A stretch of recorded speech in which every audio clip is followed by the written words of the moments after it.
You said, how important is an entrepreneurial spirit? It's everything. What I took from the question of what's an entrepreneurial spirit, some of it's about investing into the relationships that you have in a very, very personal way. And for me, that means I'm a resource that people can use. Whether I get hired or not is purely down to pragmatics. Hi, I'm Don Bodin from SampleLibraryReview.com, and I'm very excited for another episode of In Conversation. This time we're sitting down with score mixer Rich Aitken. Now, Rich has a long career mixing scores for games and film. Recent credits include Sony's Horizon Zero Dawn and the film The Forgiven, starring Forrest Whitaker and Eric Bana. Rich had some great insights from his 20-plus years of experience as a score mixer, and I was thrilled to sit down and ask him some questions. Rich, I'm thrilled to talk to you, and got a whole bunch of questions. I just want to make it kind of conversational. Skype has given us a little bit of lag once in a while. Your background really is as audio and a mixing engineer, and your arc, from what I understand, is really a focus on video games earlier on and then expanding. Is that correct? Into film with running Nimrod, or how might you describe your arc in your career thus far? It's interesting because the part of Nimrod, my whole career is about 25, 26 years old, and Nimrod occupies a middle space in that. I actually came from a punk rock background. I signed to EMI in the mid-90s, early 90s really, and for a while I was basically songwriter and music writer and touring musician with bands. With the particular band I signed to EMI, which was a band called Narco. Before that, I'd played bass guitar on records, and then before that, I'd always been interested in music. Nimrod came to pass because I'd happened to have done a little bit of music for Driver 2 in the late 90s. And Mark Canham, who was my business partner, who I think you might have met him at a separate time in GDC, said, "Hey man, I want to get some of that action. Let's form a company. I'm hardworking." I went, "Yeah, right. Well, let's do that." And then, Driver 2 was a big hit, and it opened a lot of doors for us. We basically went out from the year 2000 onwards, and we landed a lot of games. And so I suddenly found myself transported out of the rock and pop music world into video games, quite by accident. I think in terms of recording, I was ahead of the curve in the democratization of recorded music, actually owning recording kit yourself, because I had my first Pro Tools rig in 1997. So I was kind of ahead of the curve, and I think that seeded a little bit of success in Nimrod in doing video games, because we were quite ahead of the crowd in terms of having a really good recording studio, but it didn't cost us millions to make, so our fees weren't the levels of Sony Whitfield Street or other recording studios that were around at the time. So we started off as a place where a lot of video game companies would say, "Well, you guys know how to do live recordings. We've heard what you did on Driver 2 and things like that. We want something that sounds like this kind of music." Up until that point, a lot of video game music, as you know, had been chiptune based, so it was very, very much based around the compositional side of music.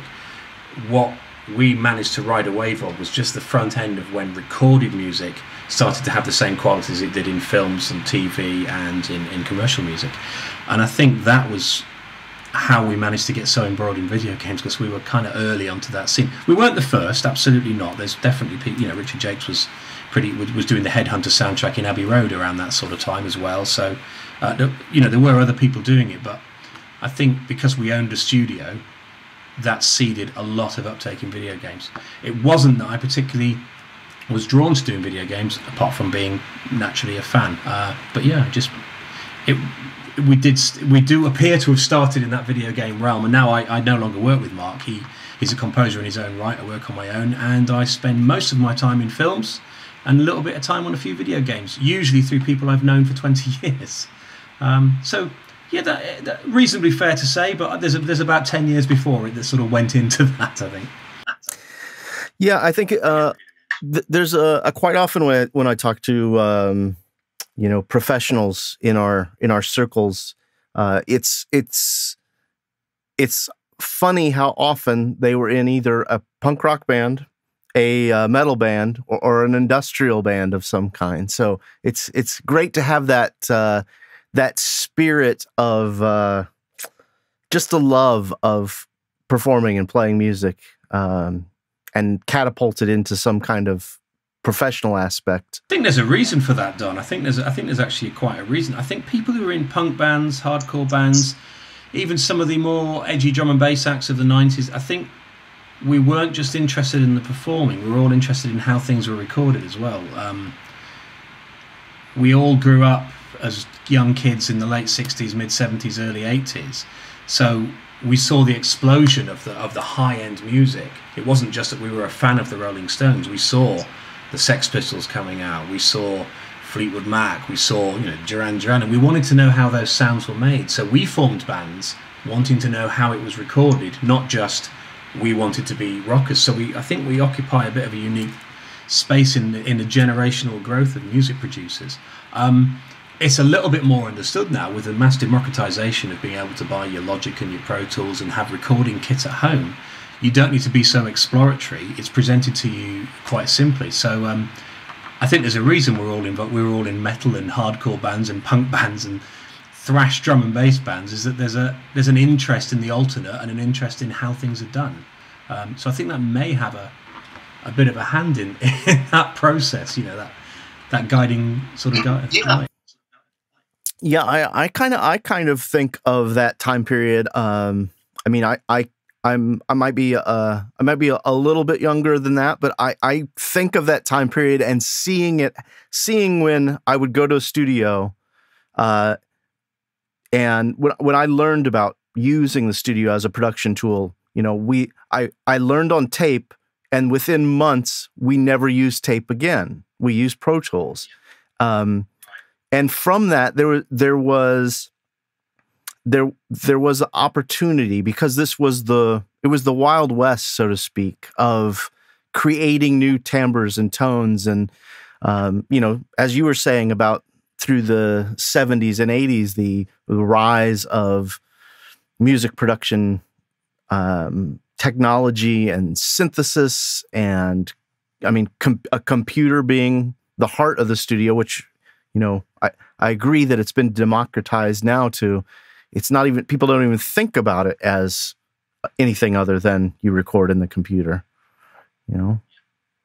It's a really interesting, I mean, it's almost like, it's like the 70s and 80s with the First World War, and Pro Tools onwards is World War II. There's all that technology that, I mean, in a much darker way, obviously, all the technology is being developed in the previous generations. And I mean, I was born in 1970, and the bands I grew up with were the later punk bands, the Clash, and that I got into music at a young age. I bought my first record when I was 7. I bought a Stranglers record when I was 7 years old. Do you know the Stranglers over in the States? You know? I will send you some, Don, and you can have a UK post-punk education, but you've got to send me something back. Yeah, I'll find some. Absolutely. And I think that we were quite lucky in that time period, from all the way through the 80s, people starting to use drum machines, and the hip-hop movement started, and the punk movement took roots in America in a very different way. You had the Ramones in the early 70s, and there's this, it's almost like the UK had punk at a different stage, while in the States it was much more it was the Eagles and disco really took hold in the mid to late 70s. And then there's the second punk revolution, which was very United States led, which was the kind of Sonic Youth and Nirvana and the Pixies and things like that. Abbey Road Studios, you thief! I got to do my first remote recording session at Abbey Road last year. So last time I was in London, I had to grab a mug as a commemorative mug for checking it off my bucket list. Yeah. Sorry, go ahead. Did you enjoy it in Abbey Road? Yeah, it's amazing. I hope to go back again soon. Yeah. One of the things I wanted to talk to you about is, do you have any differences of approach to working with game production versus working with film production? Yeah, there is. I don't think the sonic quality isn't the difference, because it's the same. Your production techniques and your mix techniques, which is 80% of my work is mixing, is essentially the same. What's quite different is the way in which I receive stuff and the way it gets delivered, and absolutely the way it gets used. I think when I'm working on films, I mean, with most films, if it's involving orchestra, I tend to get involved in the recording as well. I certainly am only involved in the recording for video game stuff occasionally. I certainly was for Horizon. It's the difference is probably in the kind of music that's written. When music's written for cutscenes, it's absolutely linear and very much the same as working in film. The difference is when we're looking at building layers for maybe a Wise project or an FMOD project, or if there are just short stingers. I mean, quite often some of the bits we're using in some of the video games is that we'll be recording a series of stingers that are just to outline sort of nondescript events. The only equivalent I see in film is basically the very short cue, the one that's only 2 or 3 seconds long. I don't get too many of those in film. I mean, it's usually, if there's a short cue, it's because it's leading on to something else. It's not generally, oh, hang on, when the baddie falls down, we want to have this kind of motif, because we don't do that so much in the film world, but we do it quite a lot in the video game world. Is we'll underline a major event, and we do that because it's a non-linear sort of thing, and we want to kind of go, oh, something's happened. I think in film, because the whole process is linear, everything's marked out, and you know exactly what's going to go on. So that's really the only difference. It's kind of how the music's used. I wouldn't say that there's particularly a great deal of difference in how the music is emotionally scored or emotionally recorded or emotively presented, but the delivery mechanism and possibly the planning, for me, because those are the two bits I get involved with, they're slightly different. And I just wanted to mention, you mentioned Weiss and FMOD, and those are interactive platforms for video game development, so that you're talking about layers. So anybody who's watching who isn't familiar you might be able to do a little better mini description of what those are for. I think you've nailed it. It's basically a standalone engine that works within video games that allows for full sound control rather than just bespoke tools. Now, that's not saying that there aren't many bespoke tools out there. There's I know lots of companies who run their own tools and not using FMOD or Wise or Fabric, which is the one that Taz's sort of amazing audio engine for Unity, which is a game framework, Unity. Yeah, there's loads of these sort of, those are the three main ones, Fabric, FMOD and Wise, and they're useful because they allow you to test the music interaction and sound effects interaction outside of building the game. So that's why they've been useful to me in the past, and to people, to composers I'm working with who are working on games. They've found it quite useful to be able to test the interactive elements in a Wise or Fabric or FMOD environment, and so that's quite useful. They are they're a modern facet of video game production, I guess. And actually, I'm seeing some uptake in films as well, because I'm seeing people using little Unity and little constructs, little video game constructs, just to kind of test how they're going to do things. It's almost like pre-visualization, but in music, and how they're going to make things work. And I think, especially with the more interactive elements of film, the VR and AR entertainment that's on the horizon, that's definitely coming.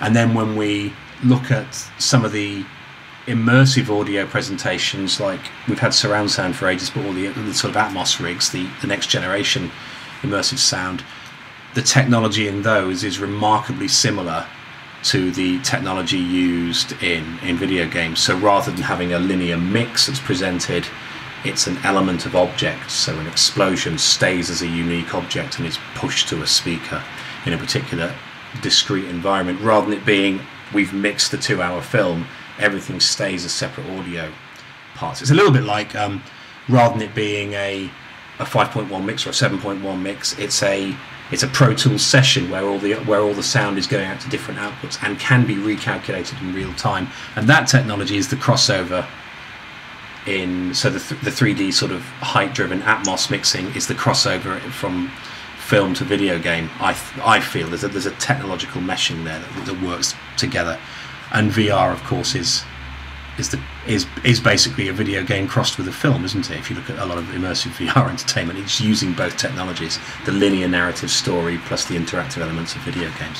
So there is a crossover there. Maybe my skill set will become even more useful, I don't know. A lot of the composers that I interact with have a lot of questions about preparing to work with a mixing engineer or getting ready for a session. Can you briefly kind of walk us through how you prefer to get audio stems, how you bring everything together, how you will prep or talk to the composers or the engineers of the recording sessions beforehand, and then all the way to the final delivery format, just to kind of give an overview? Yeah, I mean, there's several points to that question. There's the element of preparing for a recording session, which we'll talk about in a second.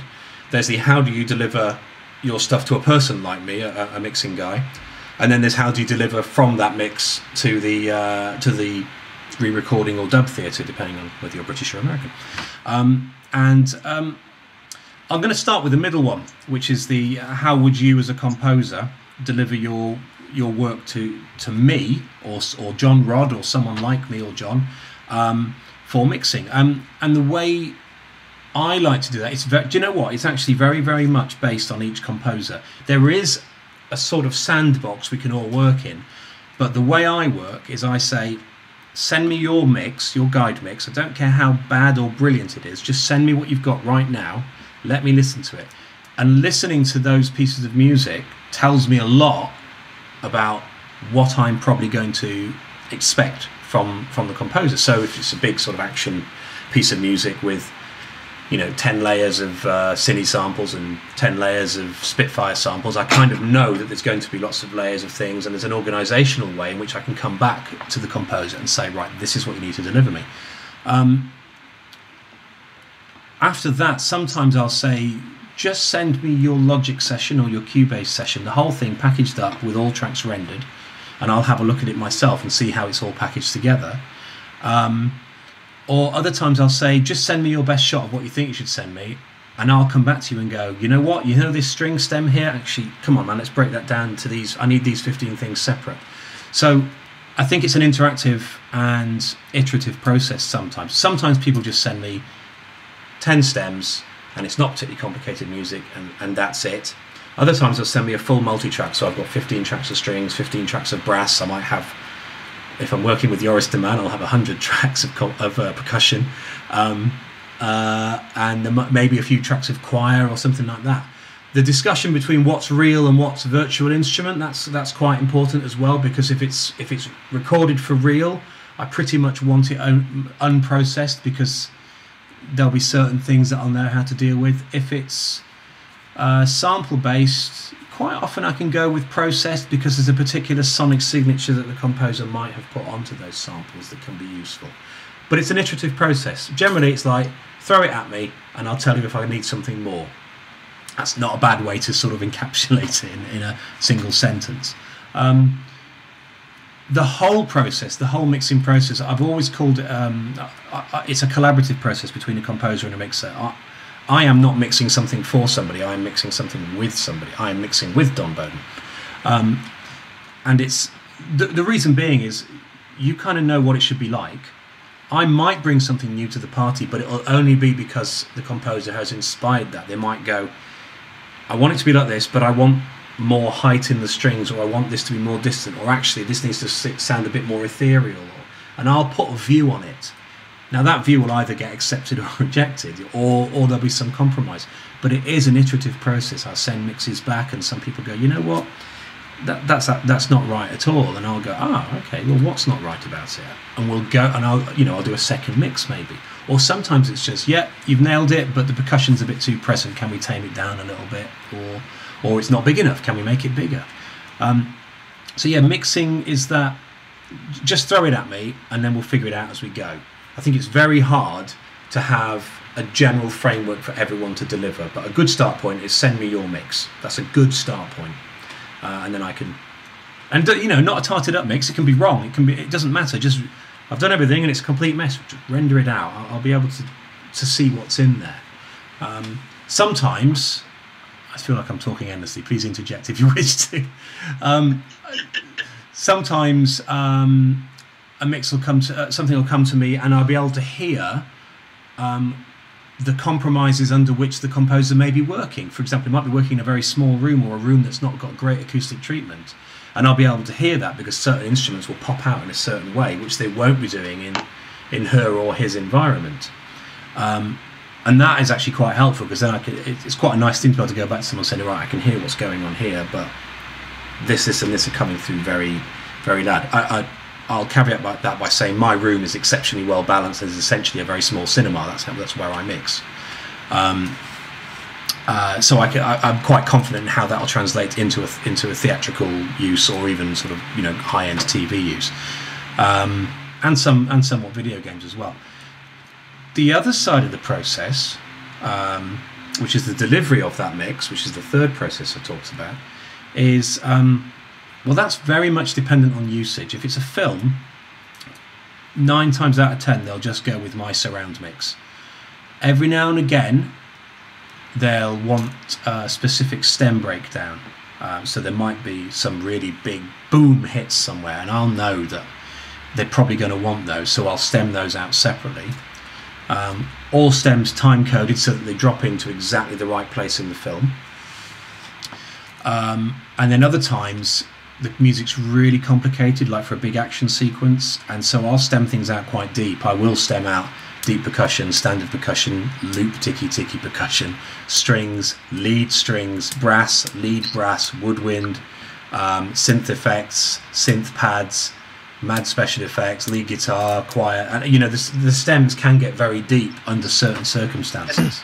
And when you're stemming out like that, I mean, when I'm stemming out like that, I'm often guided by what the track is as to how far to divide down, because there may be wacky synth 1, wacky synth 2, and knowing that a mixer would like to have control over all 4 of the wacky synths rather than cram them all together. Just trying to think about what could they want to have control of. That's the way I always kind of think of it. Do you know what? That's a really good way to look at it. And you can sort of, whenever you look at pieces of music, there's stuff that you really notice, and then there's the supportive stuff. And the supportive stuff is often very clever, but it's not, when the guitar solo is going on in a rock track, you're not really aware often what the bass guitar or the keyboards might be doing. It's that guitar solo. And that's the bit that maybe is going to cause problems, Same with sort of film score stuff. It's those impactful moments, or those big lead elements, that might be the things that cause a problem. So your first pass of framing out your stems to deliver to a dub or re-recording stage is thinking, what do I think in there is going to cause problems? And first of all, it's big impact stuff, especially if there's dialogue going on when that big impact happens, or there's special effects that, maybe there's an explosion and you've put a massive timp hit, but actually there's going to be a boom, so you might not need that big timp hit. And then secondly, if there's lots of dialogue, anything in that frequency range, which is where we talk, and that's the intelligibility is 1.5K to sort of 5K, and then the voice is 200 hertz to 800 hertz or something. So things that are busy in there, you might want to put them on their own stem as well. So it's just a little bit thinking about the use. That was actually going to be. That was going to be the next thing I was going to ask you about. There was, if you're mixing and delivering 5/1, knowing they're just going to be able to go up and down, are you running the dialogue track as you're mixing? And it's often very raw, because it's probably more often than not, it's not going to be the ADR sound, and it might just be the lapel mics that I've got. And so they're noisy, you know, but they give you a good indication of what's going on. It's also why I run the picture all of the time. I have the picture, I've got a small cinema screen in the studio.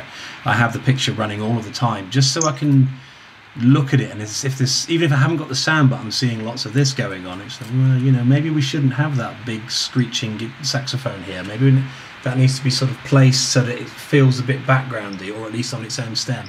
And that also guides me of how much I can put in the center channel. Now, I know a lot of the maximum music mixing is stay out the center channel, but you know, sometimes I do put stuff in the center channel if there's, especially if there's nothing going on screen. I'll put, you know, melodic lead instruments right down the center as well, or at least maybe a reverb stem of it down the center, just to give it some tactility.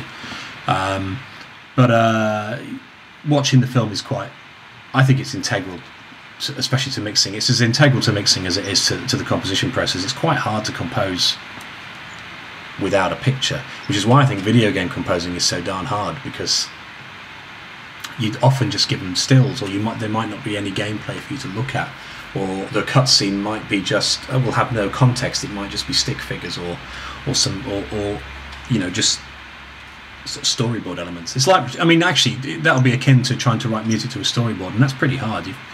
I bet you've been asked to do that occasionally, and you go, oh, hello, I'll give it my best shot. Or just a script. What, with no sense of time? Yeah, obviously. Well, and sometimes with just the brief, no script.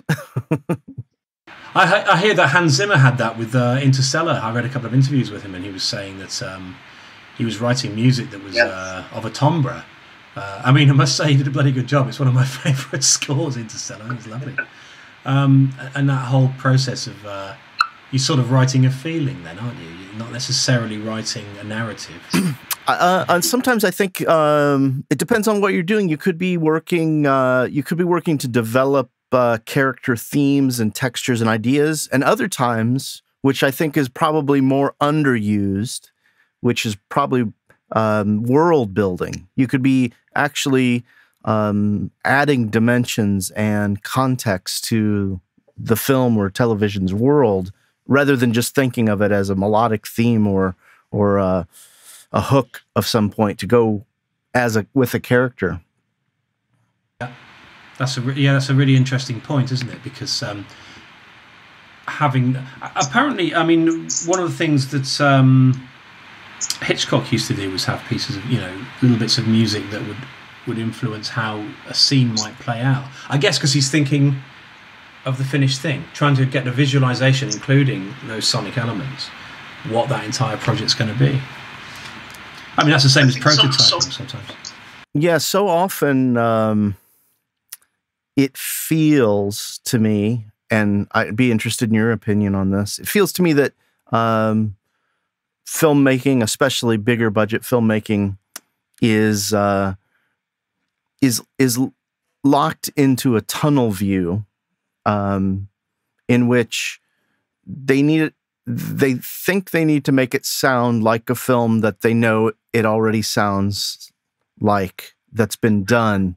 And I know that sometimes it serves the film well, and it's the same for all media, I guess, but just seeing and being open to more things than just American movie making, and seeing other cinema through the last 50 years, you get a sense of just how different and what different approaches you can actually take to still conjure up emotion with music. Music to picture. Yeah, totally. I think we're somewhat, you know, there's not that many blockbusters in a year. You know, there's, I don't know, what is there, 20, these days, 20, 25 blockbuster films released a year.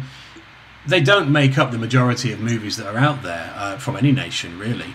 And blockbuster films, I think, have a particular remit, but then there's all that other stuff which has got these various storytelling devices. I think blockbusters tend to follow a fairly similar kind of zonal territory, especially the sort of superhero and sci-fi films we're seeing a lot of.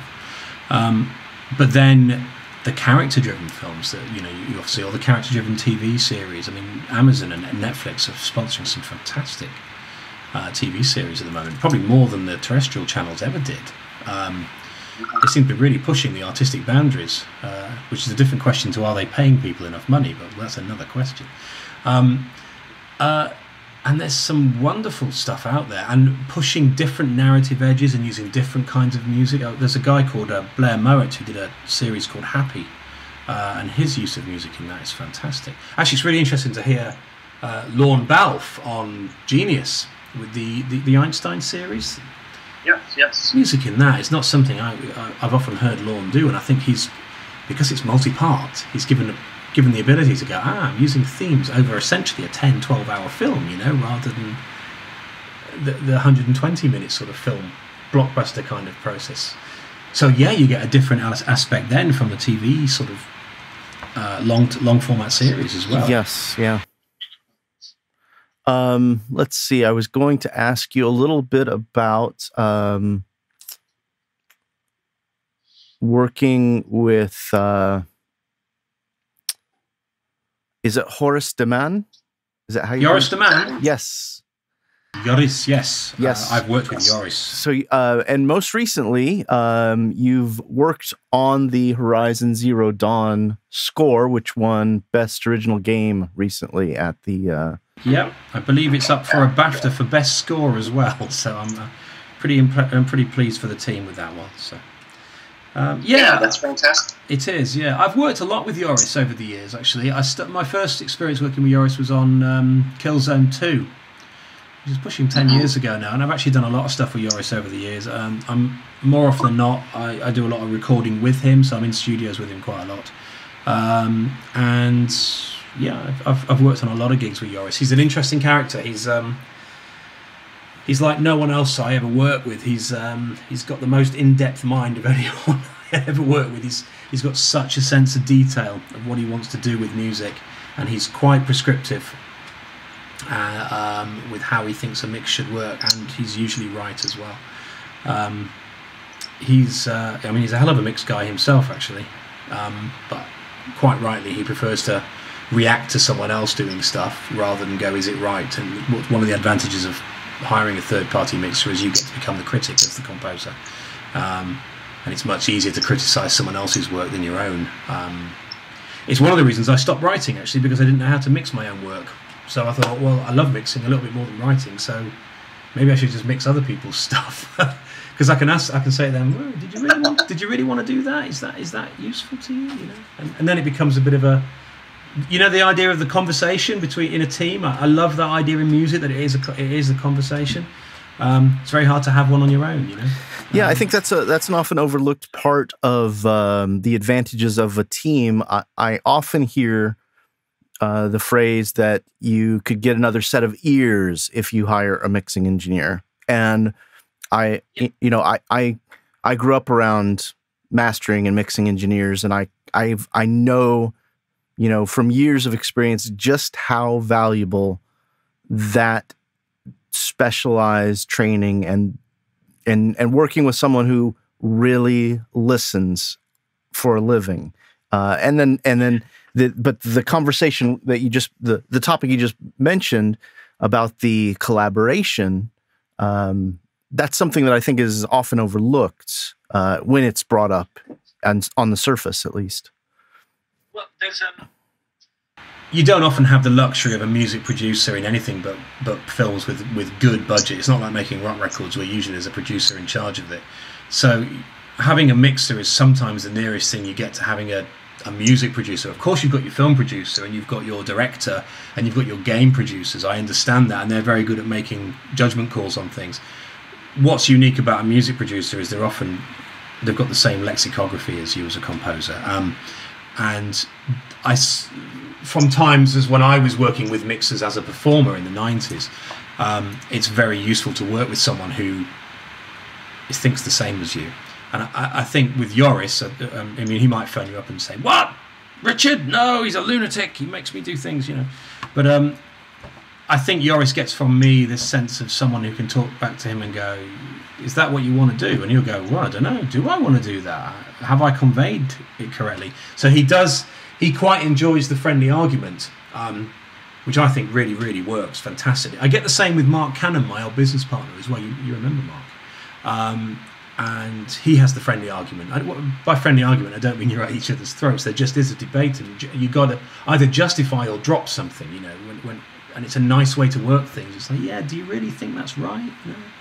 And then for the composer come back to me going, really, did you really want to mix that violin with that much distortion? And he'll make me go, God damn it, yes I did, or no, you're right, maybe I shouldn't have done that. You know, there's a justification process where yourself, you might just soldier on and go, well, no, that's how it is, or you might go, oh, I don't know what to do, and then you start blandizing everything. Oh, I don't want to have that loud, you know, and you start homogenizing it all into this kind of flat soup.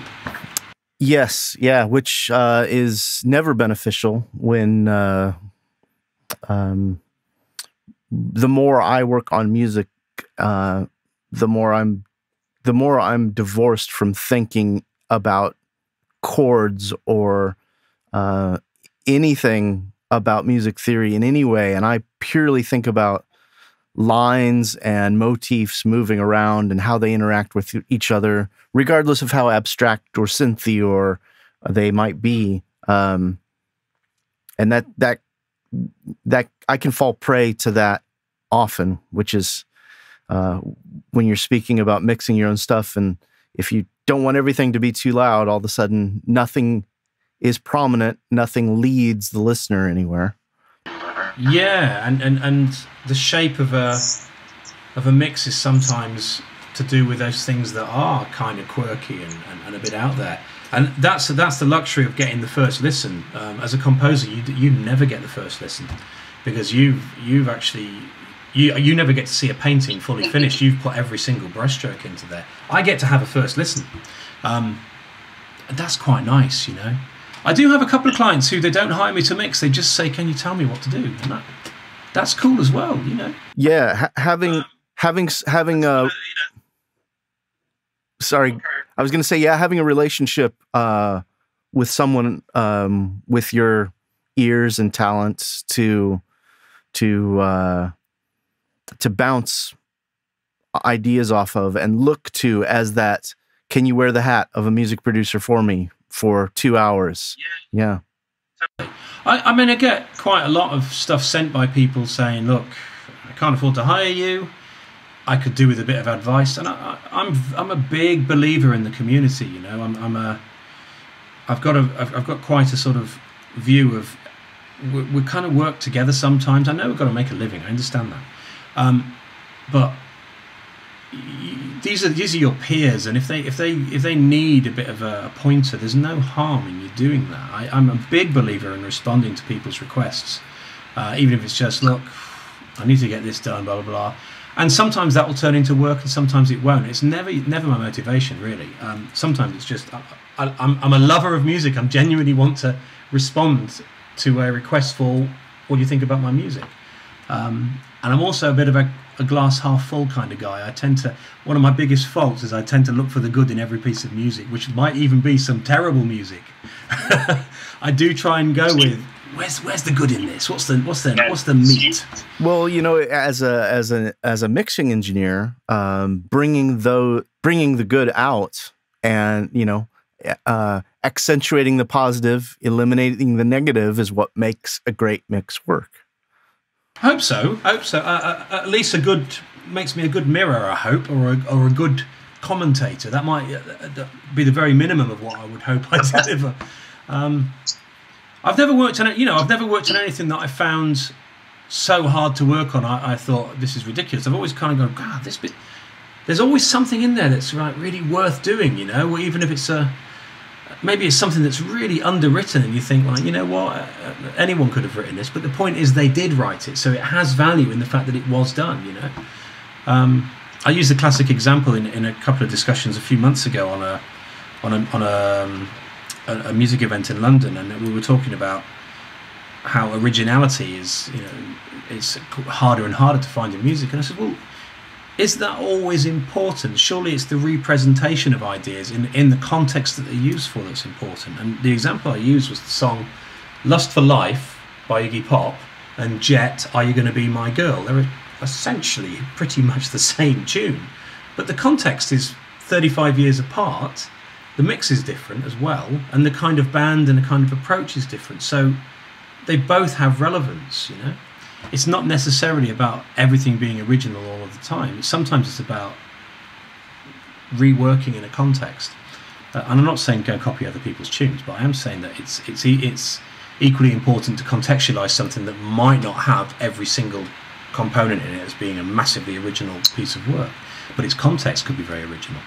I think Tarantino was the master of taking those sort of maybe some cheesy 60s and 70s songs and reusing them in hideous, violent scenes, and you went, oh my God, the song's actually brilliant if you view it in that, you know, Reservoir Dogs being the example I'm thinking of. And you go, he's cutting his ear off to a fairly cheesy pop song from 1968 or whatever year it was released. Wow, that really works. That's amazing. And then it recontextualizes the song. Yeah. How important do you think that entrepreneurial spirit has been for you in your success? I wrote down a note about that, and it was a simple 2-word answer. It's everything. So you said, how important is an entrepreneurial spirit? It's everything. It doesn't mean necessarily that you're chasing the dollar or the pound or the shekel or whatever, but it does mean that you have to have an investment spirit. Sometimes you might be working on rubbish money, but you still got to do good work. Sometimes you might be working on massive budgets for very simple projects, you know.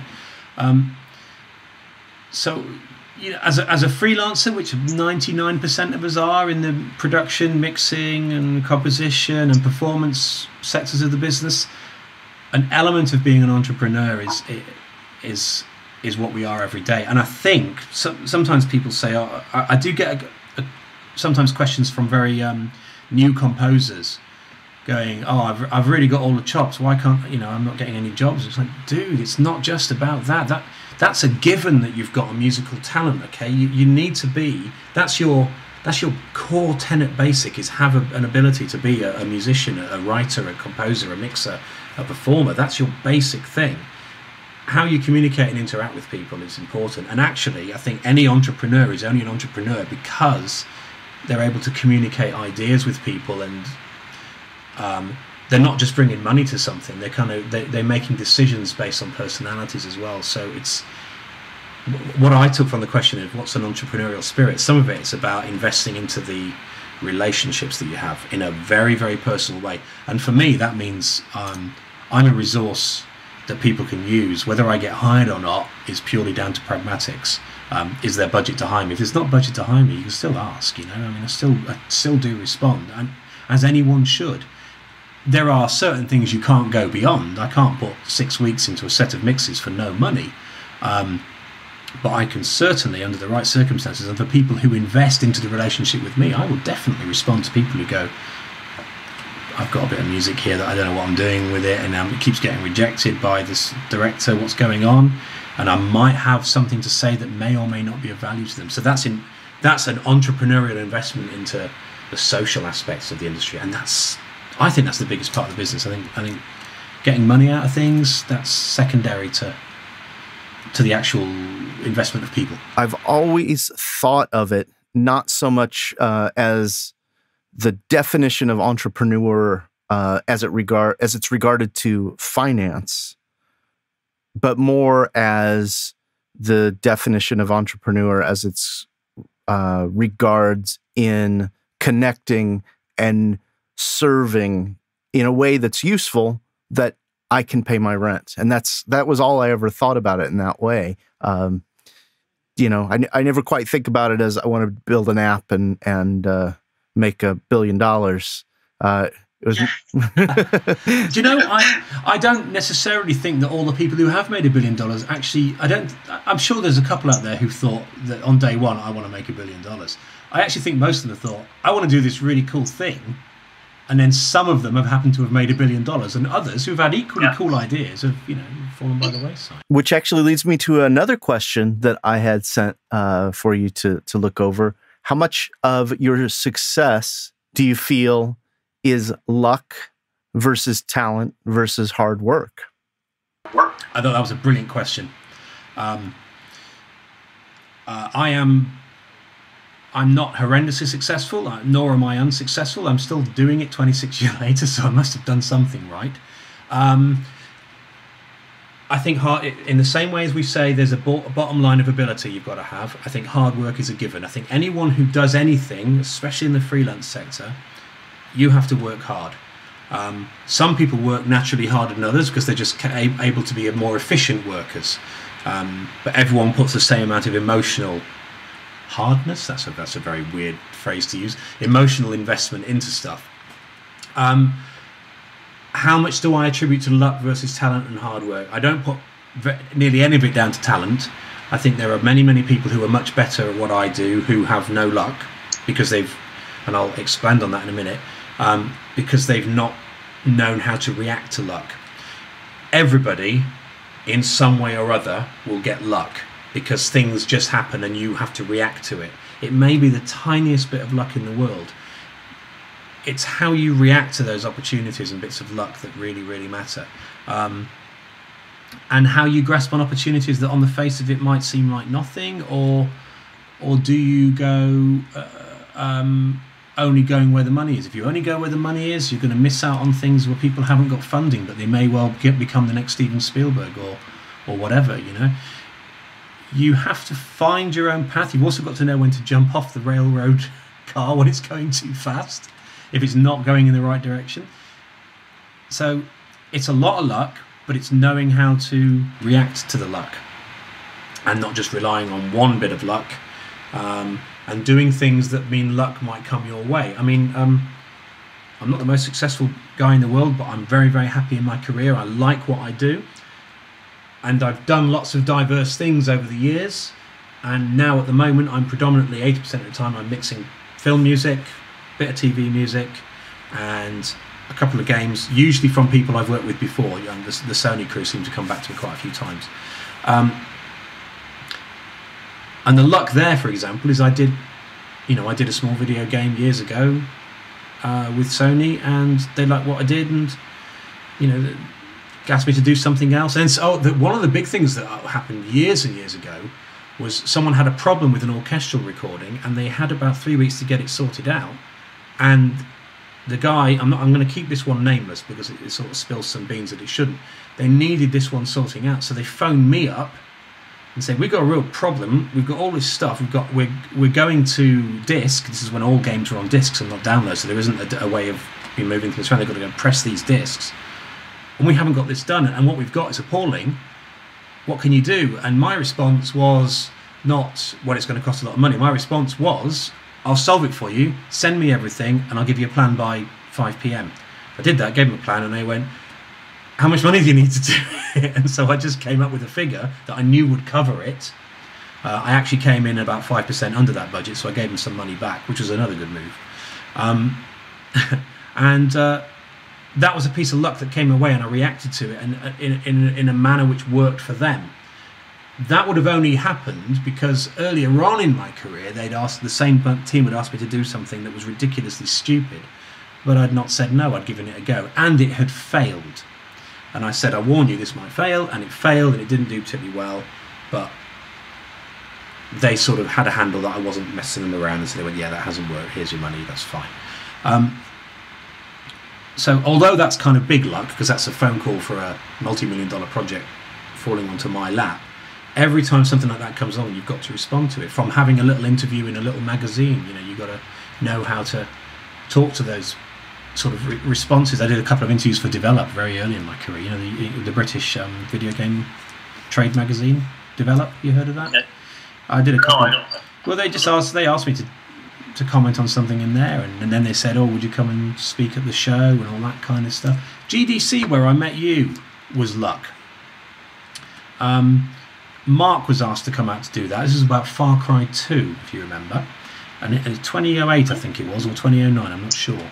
And he was asked to come out and do that. And then he got ill, in which case, we'll just cancel it. And I said, "No, I'll go and do it." So I went out to do that, and I had a great time. I met you. I met dozens of other people. I met some other people that I went on to work with as well, which was really, really nice. And it's just those little things and knowing how to react to them. And I'll get them wrong as much as I get them right, but at least I react to them, And you've got to react when something's presented to you. You have to go, "Let's run with that," Yes. Yeah. And it's a combo of luck and what you put out there. A lot of jobs I think I've got because, and I'm not doing this surreptitiously. I'm not trying to get work by being the guy that answers people's questions, but I'm quite engaged within the music community.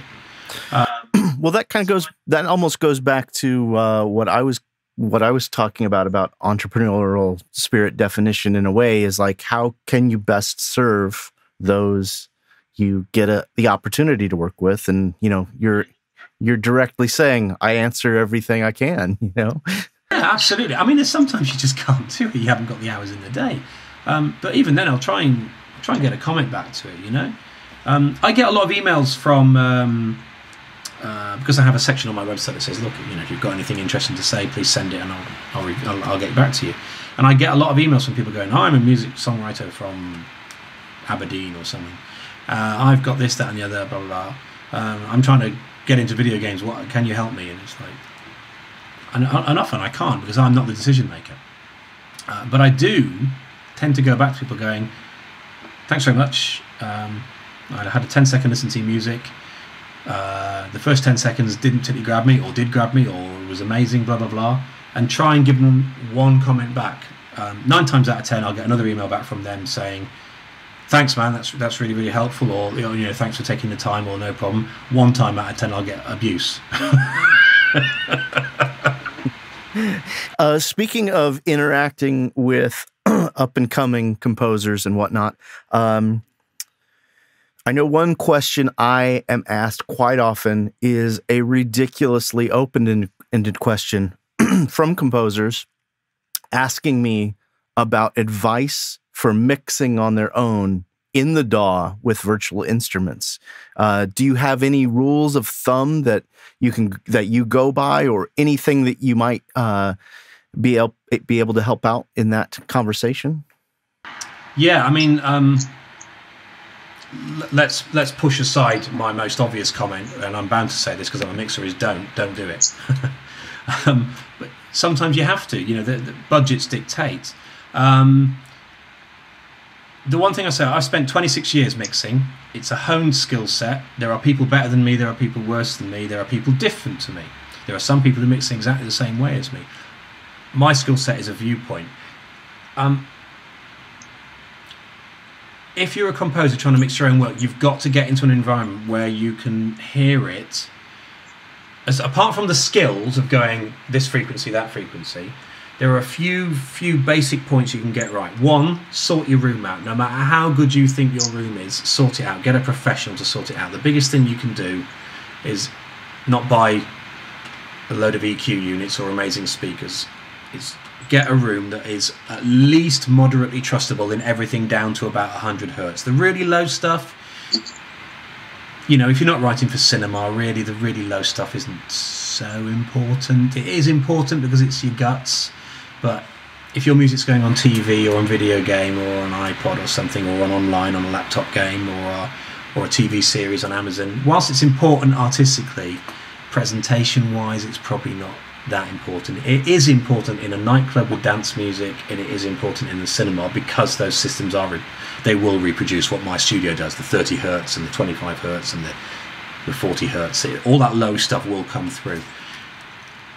It's not so crucial. I mean, it's quite a contentious thing to say, but it's not so crucial to have that stuff in your mix. So if you can't really hear it down at 40 hertz and 50 hertz, then you won't get as good a mix as if you can hear it, but maybe you can just get rid of it, and just accept that you're not going to have the big thooming Hans Zimmer bass drums or what have you. So you could kind of maybe not try to compete there if you're in a compromised room. Get your mid-bands sorted out, so get stuff on your sides with some nice broadband absorbers. Don't forget the ceiling as well, because the ceiling is a reflecting point. So just go some way to getting your room sorted out. That'll solve half your problems. The second thing is go and stand by your doorway in the corner and listen to your music. And does it still move you over there? Because sitting in that sweet spot, you're so fooled by width and processing and reverb and everything. Get away from it. Go and stand outside your room and listen to it. And that'll tell you a lot. And be honest with yourself. If it sucks, it sucks, okay? If a mix sucks, it sucks, so you have to go in and fix it. And it might be that your arrangement's wrong, your recording wasn't right, or your mixing skills need sorting out. It's going to be those 3 things. Yeah, you started with exactly the same thing I do, which is, well, number one, can you get someone else to mix it?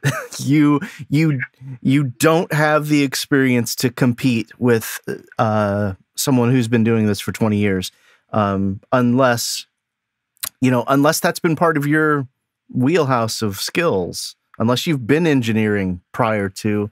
I do know a couple of guys who are really good. I know that Hans Zimmer is a great mixer. I know that Horace Demand is a great mixer. Ty Unwin, who's a composer who does a lot of stuff for TV, he's a good mixer as well. It's not necessarily about being a good mixer. Sometimes it's the other thing. It's about being able to react upon first listen. And you don't get, as a composer, you don't get first listen. No, you never do. You're too deep into it. What about differences for mixing live recorded orchestra versus sample libraries? Is there any way you deal with those differently, or any advice you'd give to those of us who are mixing with sample libraries dominantly? Yeah, 50-50. I get whenever something's got actually nearly every orchestral thing I've got these days has sample percussion. There's very, very little that's got real percussion on it. It's mostly got sample percussion. Live is difficult because you're at the mercy of how it was recorded and where it was recorded. So the better the recording venue and the experienced team around it, the easier my job is, and therefore I can take it from this good to this good, or this good to this good,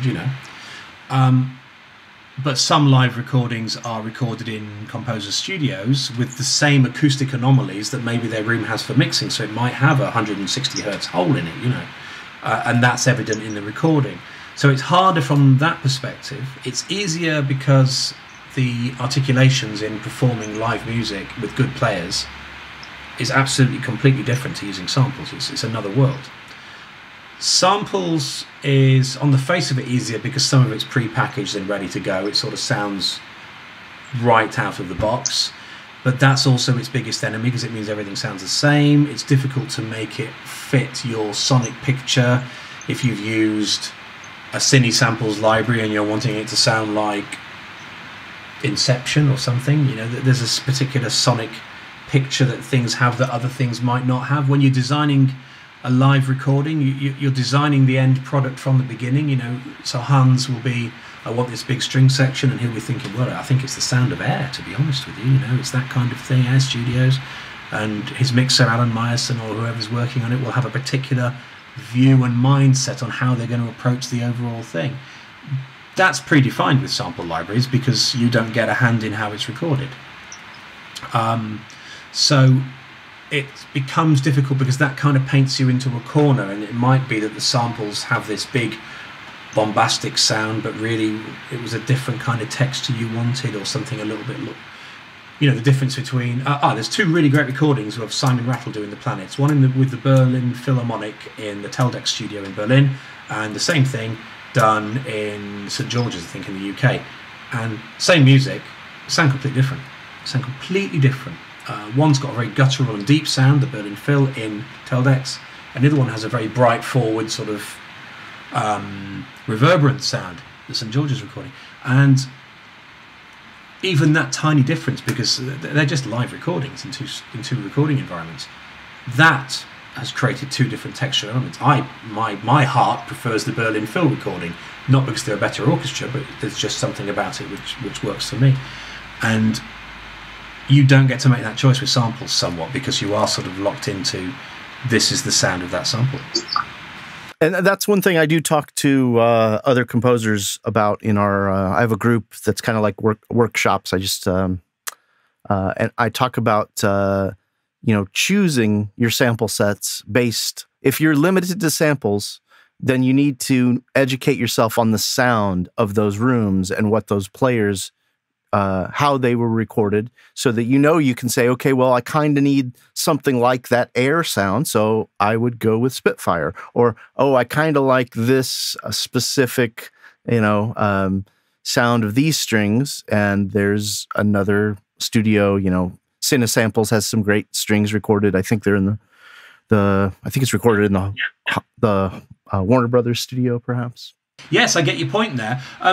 One of the things that I didn't mention in that part, actually, one of the things that you get on a live recording which you don't get on samples is if you've got a little there's a little ostinato running or a little phrase running on the cello, on the cello and the whole orchestra, and you just want to bring that in for a bar. When you turn up those spot mics on that instrument to bring that in, it has an effect on the rest of the sound, and it makes an overall textural shift which you don't get with samples because the violins aren't on the cello mic. There isn't the brass honking through the cello mic. You don't get that kind of slight shift. And actually those little subtle shifts in phase and movement are what gives the massive depth that even a small live recording has. 30-piece string section live playing a piece sounds bigger than using layers of 30-piece string sections in samples because there's an interactive depth in the recording and the performance of the intonation. So. On that note, when you ask when you're working with most of the composers, do you ask them to deliver as dry of bounce down stems as possible, or do you just say, "Give me what you were working with," or how do you approach that? Give me what you're working with, and then if I have a problem with it, I'll ask for what you did it with. So if it's sometimes if I've working with people like Rob Manning, who I did How We Invented the World for Discovery TV a few years ago, or with Horace again, I'll get them to, because most modern sample sets have a room mic, a tree mic, and a spot mic. I'll say, look, can you render out all three? Because I know how you write. The experience of working with them before leads me into knowing what they're going to do. But if it's a new client, it'll be like, give me what you think, and then we'll discuss it after I've looked at it. Because there is a process of me going through the sessions and going, let me just have a look at this. Of course there is. I assume you're working in Pro Tools? I am working in Pro Tools, but I also mix in Logic as well. Okay. For clients. One of the things I'm doing more and more these days is someone will have a TV series where the budget isn't massive, but they've got a load of tunes that are with the same instruments all the way through. It's not like CSI where it's this piece of music, then it's this piece, then it's this piece. It's stuff that's kind of got a continuity to it. And I did one last week actually. They'll say, look, I've kind of got three kinds of music in this, and they'll send me their Logic session with all the stuff in, and I will mix it into a way in which doesn't depend on any of my hardware or any external reverbs, and it only uses stock plugins, and I'll get it to a way in which it's kind of working. It's not quite as good as me mixing everything, but it's better than not. And then I send them the session back, and they use that as a starting template for the rest of their stuff. They do the entire mix, and then they have a review session with me. So they, instead of hiring me for 2 weeks, they're hiring me for 3 days, and a couple of days at the beginning, a day at the end for a review session. And that helps them at least go halfway towards having that element of being able to react. You don't get the first listen reaction, but you do get the overall shape, Yeah, that sounds very much like the spirit of the calls you get when they say, I've got a problem, and it sounds like you say, well, here's a way we could solve that.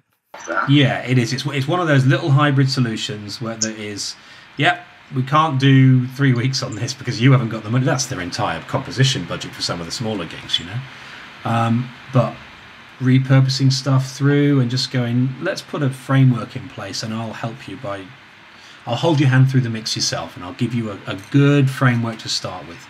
And that's a nice halfway house, Yeah. Do you have a favorite go-to plugin or software solution? Do you gravitate towards? I've got a couple of cool answers for you. My first one is I use FabFilter Q2 EQ all the time because it's my problem solver, okay? Because it's so good. I'm using a lot of Acoustica plugins at the moment because I use Lime Acoustica because it sounds. I used to own a Neve 5106 console, which I used to just use as a stem system, and because I mix a lot of film stuff, I could actually leave it half of it set up for a kind of orchestral tinkering sort of sound, and it had a good textural sound to it. The Lime EQ from Acoustica has a very similar textural sound, which I really like. So I use a lot of that. I use Altiverb every single time. But here's the fun answer. Every single project I do, and I don't so much have anything on the mix bus, but I do have it on my sectional buses. I design a new system and I make myself use that for every single gig, so it has its own sonic signature.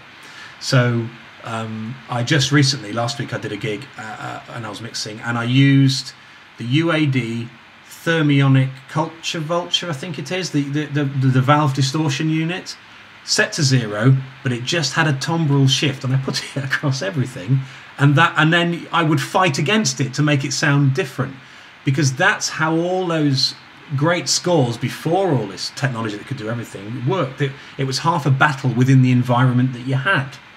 So I like to create a little bit of a battle in the mix so that I can go, this EQ or this compressor set to 0 is having a sonic effect that I either want or I don't, but I'm going to stick with it, and that's the gig of this mix session. And I design a new one for every single session because I want them to have a bit of variation. Otherwise, all my mixes will come out the same because I have my opinion and viewpoint. Yeah, that's great. It gives each one its own color. Yeah, and hopefully gives it something a bit of an identity. Sometimes I did a gig with a really new composer called James Everingham. He's only 19. He's a very, very talented orchestrator. He really understands the colours of the orchestra. And I did I like to do one mix first of all and say, am I in the expected ballpark? And 9 times out of 10, it's like, yeah, pretty cool, man. You know. James came back and went, this is awful. Possibly because he's 19. But I went, okay, it's awful, let's see what we can do about that. So I thought, right, let's just take all of that stuff off and let's start again. And I designed a different bussing system. And one of the things he'd found awful is that it was he felt I'd made it too dense. And I'd made it too dense because I hadn't used compression, but I'd used a lot of elements which provide harmonic content. So I then thought, well, maybe working with James everything's really clean then. So I started using like GML style processors. Much cleaner approach. And he liked that a lot more. This has been incredibly insightful. I just have a couple kind of rapid fire questions that I thought would be kind of fun to add at the end of this. Are you a coffee, tea, or water or beer kind of guy? A cup of tea in my favorite mug. This cup goes everywhere with me. It's from one of my favourite bands, Grinder Man. You know, Nick Cave and Warren Ellis. Okay. So I'm definitely a cup of tea kind of guy, and water as well. So not much of a drinker. I might look like one, but I'm not. Do you have a favorite purchase that's elevated your living experience under $100 in the not too distant past? There was a Kickstarter project for a little like a mouse controller called the Knob. And it's a big sort of copper knob, and you can, whatever you point your mouse on, it controls in your door because it's basically a linear mouse controller. And that cost me $99 because I was on the part of the Kickstarter campaign, and I take that on because I sometimes mix in people's studios. And they don't. I've got a D command at work with all the this, that, and the other. They don't have those sorts of things, so I just take that with me just so I can do automation. And wow, for $99, it was a life changer. And then the very last question, we'll call it a day. Do you have a film, TV, or game that you've really enjoyed in the not too distant past that you might recommend? Well, I didn't work on this game, but I love Fortnite. I keep playing Fortnite with my kids. You know Okay. This morning I was watching a TV series called Shetland, which apparently was a little bit. I worked on the UK TV series Silent Witness recently, and I really enjoyed that. But I was told to go and watch Shetland because it's a kind of similar thing. So, and I listened to that and watched that this morning, and I thought that was great. So that was cool. And then film-wise. The one that I've worked on, I would say The Forgiven is the one that really, really, just because I love the film itself. But I'm a sucker for Star Wars films, mate. I've not been involved in any of them, but I'm a sucker for watching them and enjoying the music on those. So, I'm not particularly underground on that front. I get to work on a lot of underground films, which I enjoy, but I do like me a little bit of blockbuster every now and then. Well, thank you. Thank you so much for spending some time. This is as much for me as it is to, help spread the word and hopefully help others who are subscribed to the channel. And there's a lot of gems in here. Thanks for distilling down a fraction of your 20-some years of experience into my silly questions. But I know these are things that I think will be helpful. I've hugely enjoyed it, Don. It's great to connect with you again after all this time. I haven't seen you for years, and I love what you're doing. And it's great to be given an opportunity to give my extremely polarized views on mixing.